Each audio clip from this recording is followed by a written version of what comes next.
ये आप बता रहे हैं कि आपने लॉकडाउन के सर बड़े लंबे टाइम से आप इस अभियान से जुड़े हैं। इस दौरान आपके खट्टे मीठे बहुत तरीके के अनुभव हुए होंगे, उसके बारे में कुछ बताइए। हाँ, इसके मेरा तो एक ऐसा अनुभव हुआ कि जब मैं नदी में मैंने सफाई शुरू की तो धीरे धीरे बड़ा उसमें मुझे आनंद आने लग गया और बिल्कुल एक मेडिटेशन टाइप का हो गया मेरे लिए एकदम बिल्कुल। मैं क्योंकि उसमें सब भूल जाता था नदी में उतरते ही, कुछ भी मुझे याद नहीं रहता था, बस खाली एक नदी की आवाज़ सुनाई देती थी, पानी। ये हम देखिए ना, प्लास्टिक को हम बोतलों में भर रहे हैं, इसमें हर प्रकार का प्लास्टिक है। जैसे 1 लीटर की पानी की बोतल है, इसमें देखिए दूध की आधे लीटर की 75 थैलियाँ भरी है इसके अंदर, मैंने 75 थैलियाँ हैं इसके अंदर। तो हर प्रकार का प्लास्टिक है। अगर आपके आसपास देखिए कूड़ा कचरा अगर इतनी मात्रा में है, ज़्यादा मात्रा, तो अभी एक उत्तराखंड सरकार का शायद कई लोगों को पता भी होगा, उनका एक ईमेल करना है उनको, सॉलिड वेस्ट कंप्लेंट ऐप करके एक आया है। तो उसमें अगर आप कहीं पर जो कूड़ा आपके आसपास है उसको अगर आप ईमेल करेंगे तो उसमें 24 घंटे में उसका भी निस्तारण हो रहा है। ये घोड़ाखाल के समीप देखिए जंगल है, यहाँ पर ये पेड़ काट लिए गए आज से 25-30 साल पहले, जो कि मतलब स्थानीय लोग हैं जिसने भी काटे, मतलब हमने तो देखा नहीं किसने काटे, लेकिन कटे हैं। तो उसमें हमने जो यहाँ पर ये होता क्या था कि हर साल आग के कारण ये चीड़ के पेड़ है, पिरूल गिरता था, जलते थे। तो हमने पिछले 3 सालों से आग पर नियंत्रण किया है, तो ये रिजनरेशन हुआ है।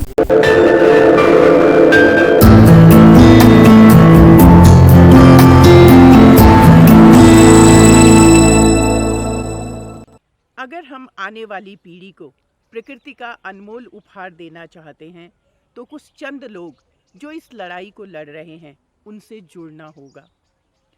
जगदीश नेगी जी के साथ नैनीताल स्थित घोड़ाखाल जंगल का विजिट मेरे लिए एक अद्भुत अनुभव था। वजह, वहाँ मैंने जंगल को बनते हुए देखा, हजारों कटे हुए पेड़ों को पनपते हुए देखा। पिछले 3 दशकों से छात्रों को जल ही जीवन है, पर्यावरण संरक्षण और 3R जैसे न जाने कितने कंसेप्ट दिए होंगे, लेकिन आज नेगी जी के समर्पण के सामने अपने आप को बौना महसूस किया। ये घोड़ाखाल के समीप देखिए जंगल है, यहाँ पर ये पेड़ काट लिए गए आज से 25-30 साल पहले, ये जो भी मतलब स्थानीय लोग हैं जिसने भी काटे, मतलब हमने तो देखा नहीं किसने काटे, लेकिन कटे हैं। तो उसमें हमने जो यहाँ पर ये होता क्या था कि हर साल आग के कारण ये चीड़ के पेड़ है, पिरूल गिरता था, जलते थे। तो हमने पिछले 3 सालों से आग पर नियंत्रण किया है, तो ये रिजनरेशन हुआ है।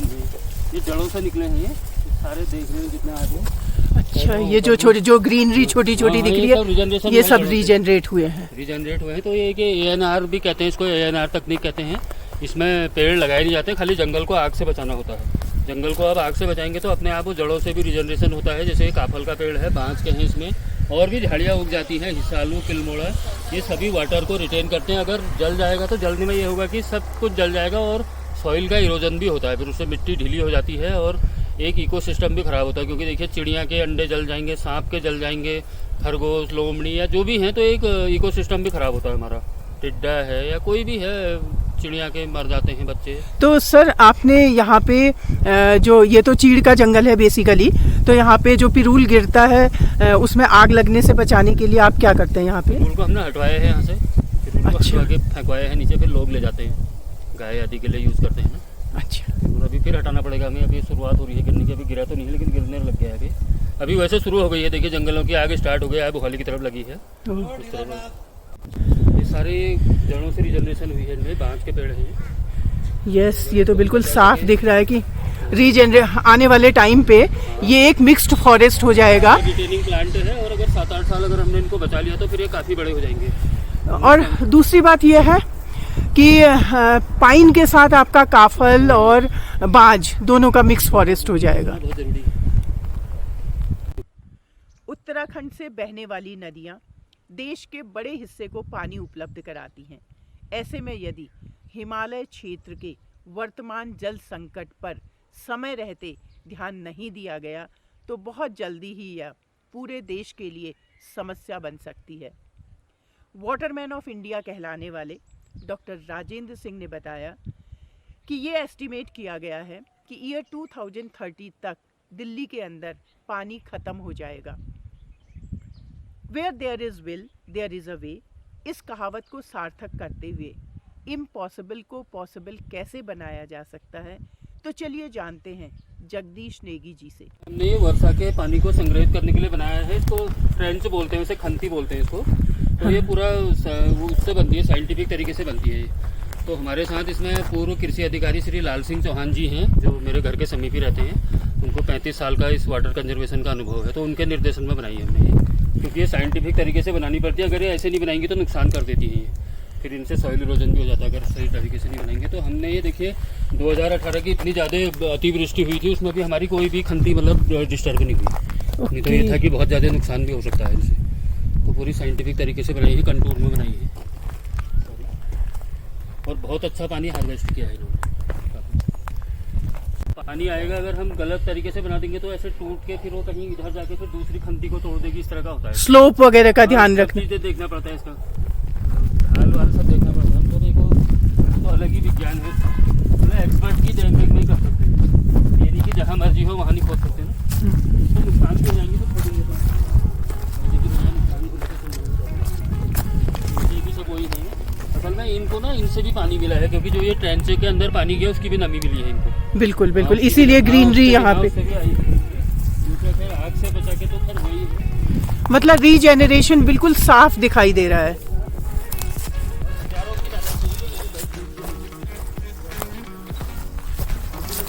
2020 से 3 वर्षों में इसमें आग भी लगने दी है जंगल में। अच्छा, कोशिश करी है, कुछ बुझाई नहीं, मतलब शुरू के साथ।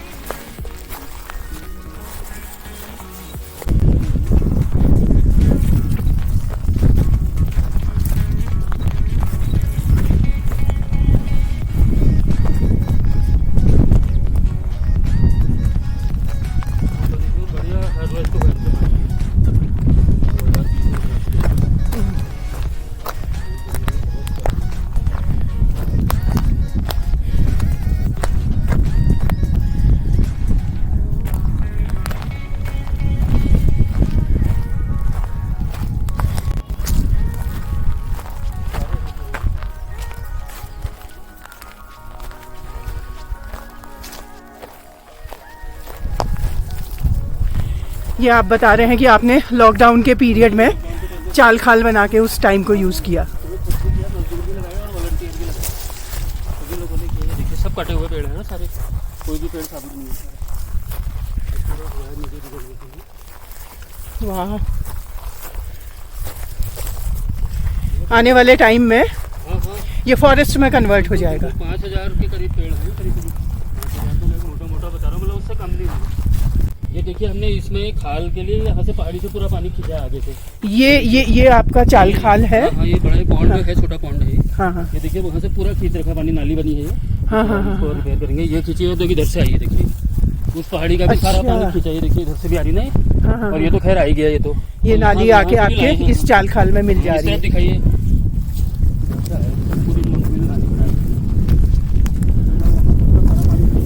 ये ऐसे आता है नाली से। अच्छा, ये नाली से उस पहाड़ी का भी ले लिया ना सारा। हाँ, बहुत अच्छा भरा है, सारे हैं मेरे पास, वीडियो भी दिखा।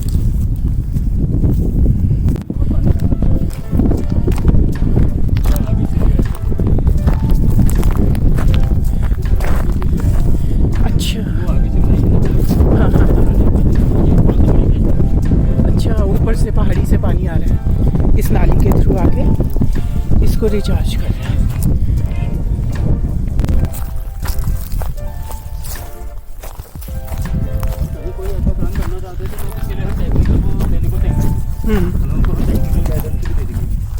कैसे बनती है, कहाँ पर निशान लगे, फ्री में मतलब कहीं भी चला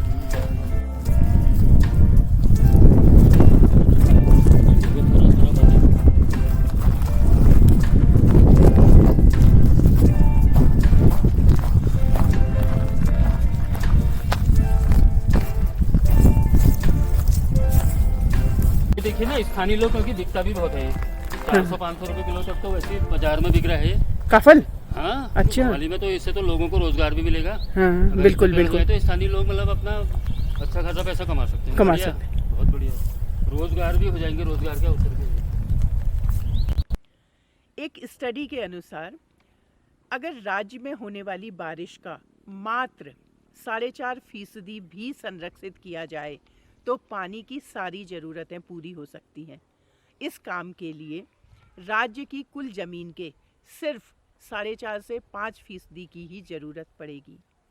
तो चलिए क्यों न इस मुहिम का हिस्सा बना जाए।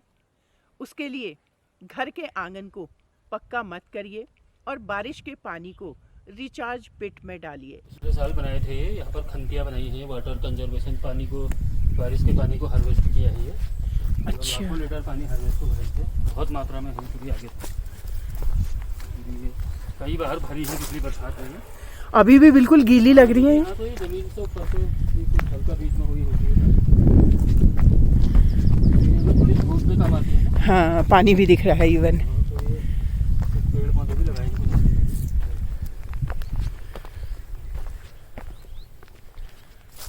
पूरे कई बार लगातार हुए हैं बरसात में, तो पूरा हमने ये पक्का बना दिया है ताकि इससे नुकसान ना हो। जब ये भरे तो मतलब बाहर ना आए पानी ना, अच्छा। जमीन के अंदर चले जाएगा।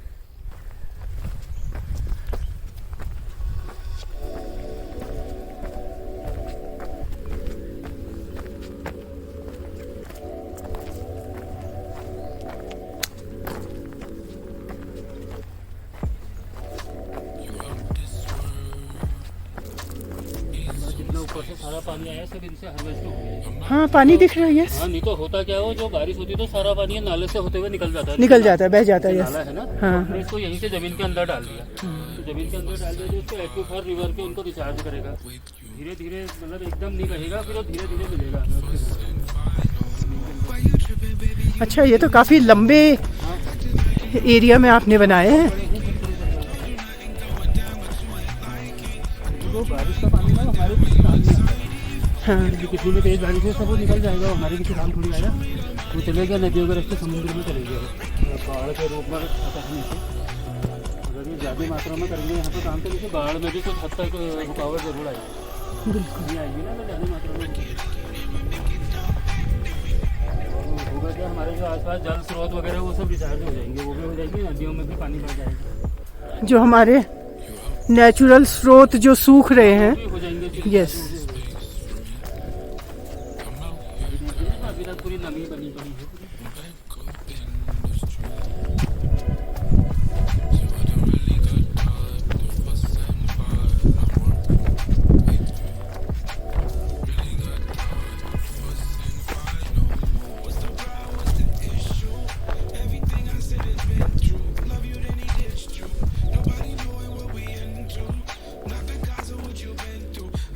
अच्छा, ये ऊपर पहाड़ी के आपके उसके बेस पे है ये, तो यहाँ पे ये कलेक्ट हो गया है पानी। इधर भी है, बगल में बहुत हमें दिखा रही है।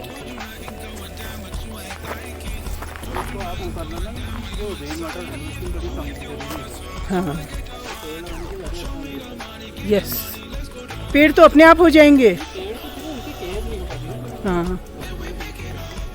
पेड़ भी तो वही काम कर रहे हैं। हाँ। अब ये देखो ना, पेड़ क्या कर रहे हैं, वो भी तो वही कर रहे हैं।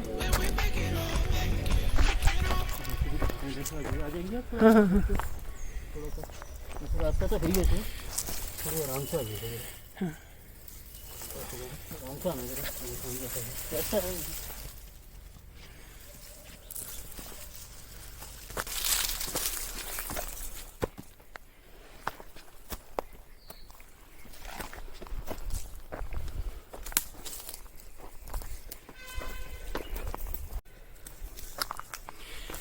सर, कोई काउंट है इनका कि आपने कितने चाल खाल बनाए हैं? 250 से ऊपर।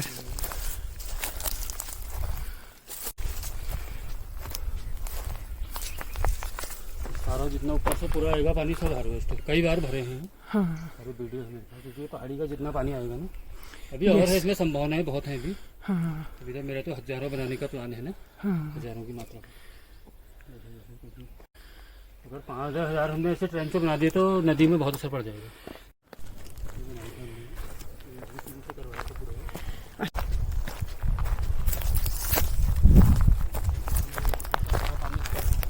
ये ऊपर स्लोप से आ रहा है।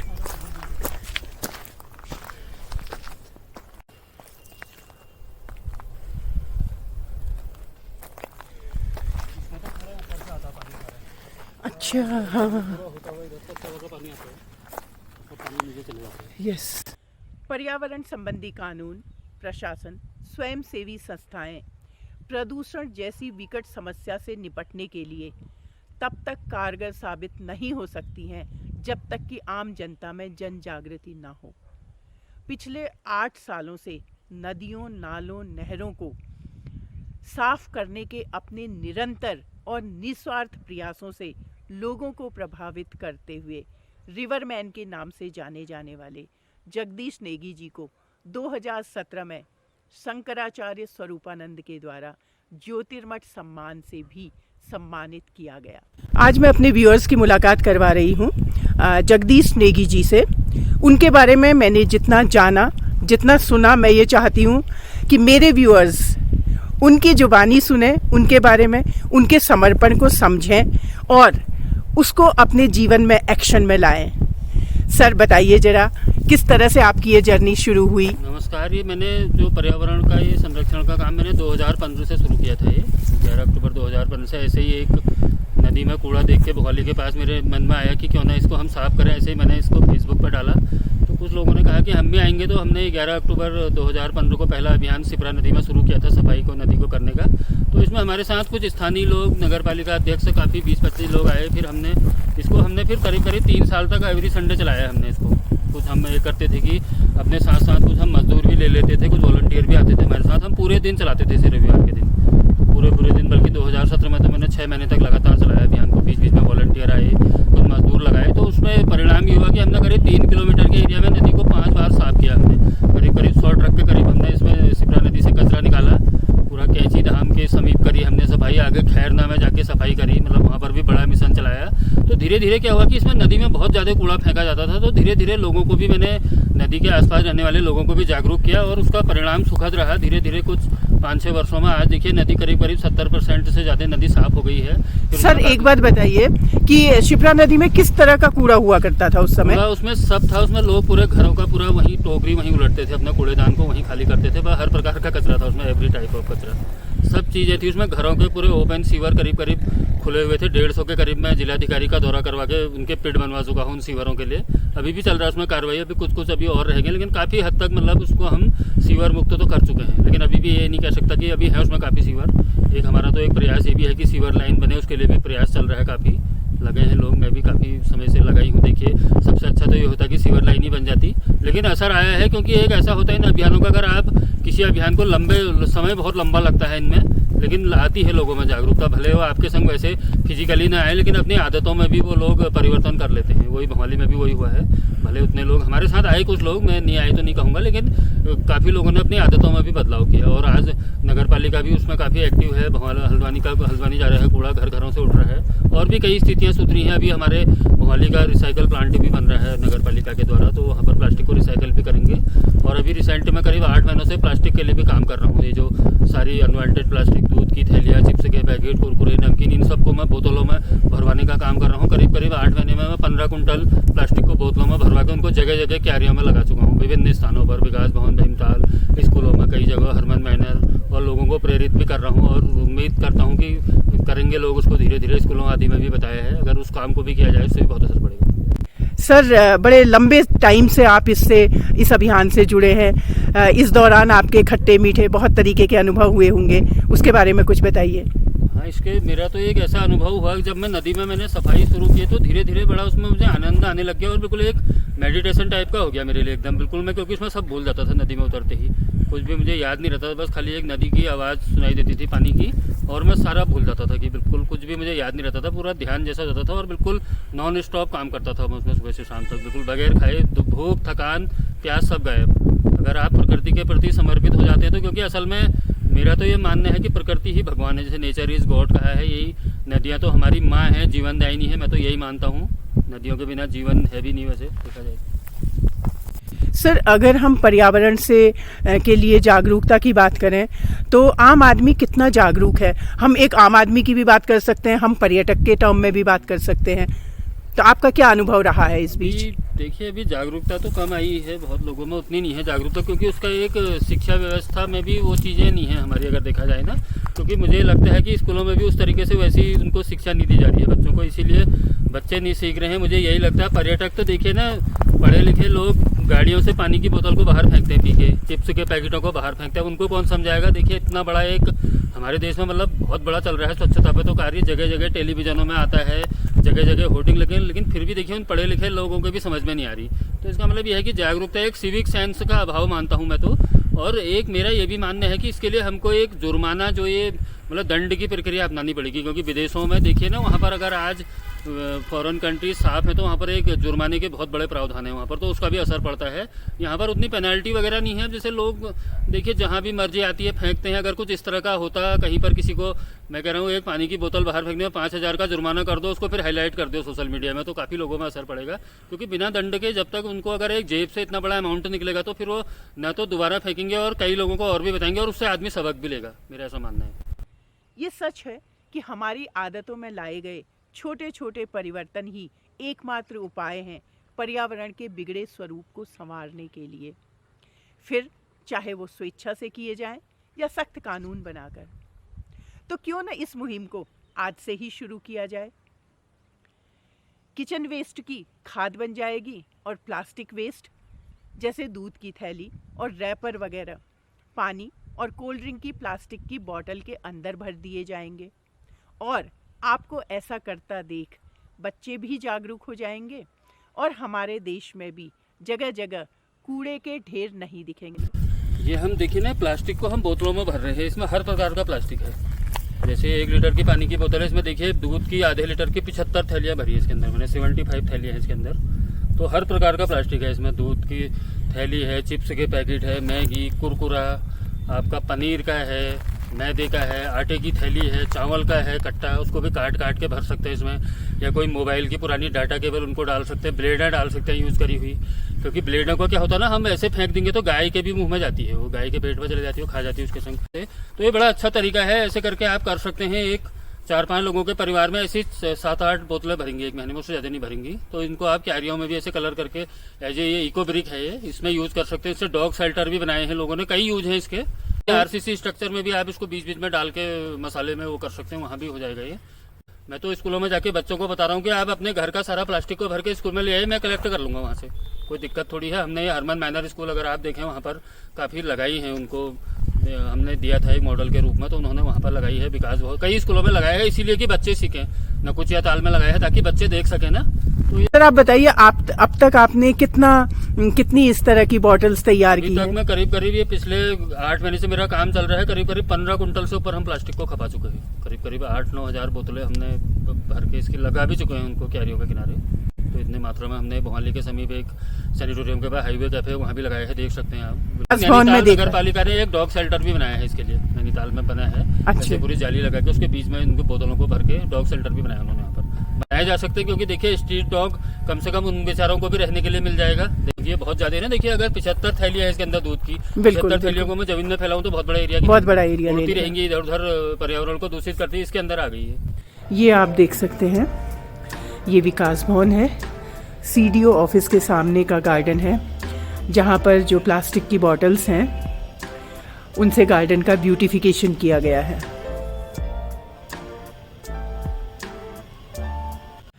सर आप प्लास्टिक बॉटल्स और जो पॉलीथीन वगैरह हैं इस पे इतने टाइम से काम कर रहे हैं, क्या कैलकुलेशन है इसकी? इसमें अगर देखा जाए 4-5 लोगों के परिवार में अगर आप उस प्लास्टिक को बोतल में भरें तो 5 लोगों के परिवार में एक महीने में 6 या 7 बोतलें मुश्किल से भरेंगी। तो 7 बोतलें मतलब एक साल का लगे 84 करीब बोतलें भरेंगी एक साल की। और 84 बोतलों को आप बहुत, अगर आपके पास जगह है तो बहुत थोड़े से एरिया में आप खपा सकते हैं, अपने गार्डन में खपा सकते हैं। या 84 बोतलें आप रखेंगी भी, बहुत छोटा एक वॉल्यूम करेंगी, वो मतलब जगह घेरेंगी, उसको रिसाइकिल के लिए भी भेजा जा सकता है सीधे, या आपने कूड़ेदान में भी डाल दी तो वहाँ से भी वो उठाने में आसान रहेगा। अगर आप एक साल के कचरे की आप कल्पना कीजिए ना कितना हो जाएगा अगर आप वैसे सोचें तो। अगर आपके आसपास देखिए कूड़ा कचरा अगर इतनी मात्रा में है, ज़्यादा मात्रा, तो अभी एक उत्तराखंड सरकार का, शायद कई लोगों को पता भी होगा, उनका एक ईमेल करना है उनको, सॉलिड वेस्ट कंप्लेंट ऐप करके एक आया है। तो उसमें अगर आप कहीं पर जो कूड़ा आपके आसपास है उसको अगर आप ईमेल करेंगे तो उसमें 24 घंटे में उसका भी निस्तारण हो रहा है। मैं करीब 6-7 जगह से हटवा चुका हूँ कूड़ा अभी रिसेंट 2 महीने में डाल के जगह जगह का। तो ये भी है। और एक मैं तो ये कहता हूँ, कहीं पर आपको कूड़ा दिख रहा है अपने आसपास, उसको आप सोशल मीडिया में डाल दीजिए, किसी प्रधान को टैग कर दीजिए, चेयरमैन को टैग कर दीजिए, कुछ ना कुछ होगी उसमें कार्रवाई, ऐसी बात नहीं है। उसमें कमेंट आते हैं और उसमें जाता है अधिकारियों का ध्यान। ट्विटर पे भी डाल सकते हैं आप, उससे भी होते हैं काम। हमने कई जगह कई बंद टॉयलेट खुलवाए, कहीं अव्यवस्था थी उनमें, शौचालयों में पानी नहीं था, ये चीज़ें भी कराई, कोई कई सालों से बंद थे। उसके भी सोशल मीडिया में भी बहुत ज़्यादा पावर है, अगर आप उसका सदुपयोग करें तो उससे बहुत एक उसमें आ जाता है, वो भी सरकार की मतलब अधिकारियों की भी नज़र में आ जाता है कि सर, अधिकारियों का कैसा सपोर्ट रहा है आपको आज तक? अधिकारियों का अच्छा रहता है उनका सपोर्ट। अब अधिकारी भी देखिए ना, वो अगर जब आप इस तरह का आपका अगर समर्पण उनको लगेगा कि आप वास्तव में काम कर रहे हैं तो फिर वो ज़रूर करते हैं सपोर्ट। अगर आप उनको लगेगा कि आप लोग वास्तव में धरातल पर काम कर रहे हैं तो अधिकारी सब समर्थन करते हैं, ऐसी बात नहीं है। और एक अभी भटेलिया में मेरी एक लेटर पे वहाँ पर एक हाईटेक शौचालय बन रहा है 40 लाख का। मैं कई 4-5 वर्षों से लगा था वहाँ पर, और वही मैंने समीप ही कसिया लेक में एक 4 सालों से बंद पड़ा टॉयलेट को भी खुलवाया मैंने सुलभ के, वो भी मेरे ट्विटर पे डाल के। और भी कई जगह करवाया मैंने। नैनीताल सरिता ताल के समीप एक बदहाल शौचालय था, उसकी भी हमने ट्विटर पे डाला गया, तो आज वहाँ पर हाईटेक शौचालय वहाँ पर भी बन चुका है। तो जगह जगह हम इस तरह के हमने काफ़ी कार्य किए हैं, ऐसे हम करते रहते हैं। एक सामाजिक चेतना इस तरह से, जहाँ भी कूड़ा कचरा होता है तो उसको भी मैं ट्विटर आदि के माध्यम से या सॉलिड वेस्ट में ये हटाते रहता हूँ जहाँ तहाँ इधर उधर, इस तरह से कार्य करता हूँ मैं।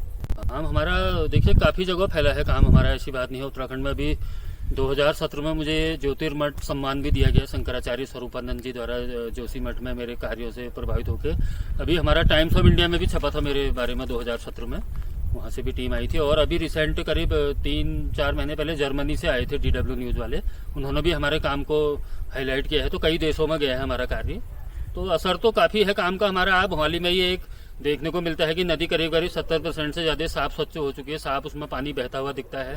और हमारे इस कार्य का तो यहाँ पर ये जंगल में परिणाम दिख ही रहा है इसका। ये मैंने फिर ये वैसे मैं कार्य तो ये 2015 से शुरू किया था मैंने नदी की सफाई का, लेकिन फिर मैंने इसके 2017 में एक इसकी संस्था भी बनाई मैंने, सिपरा कल्याण समिति के नाम से एक मेरा रजिस्टर्ड संस्था है। हजारों पेड़ों को पुनर्जीवित करना, नदियों को प्लास्टिक मुक्त करना, सूखते जल स्रोतों को बारिश के पानी से रिचार्ज करना कोई आसान काम नहीं है। रिवरमैन जगदीश नेगी जी को आभार। फिर मिलती हूँ एक नई सोच के साथ आपके अपने ही YouTube channel Manjusha an influencer में। जय देवभूमि, जय उत्तराखंड।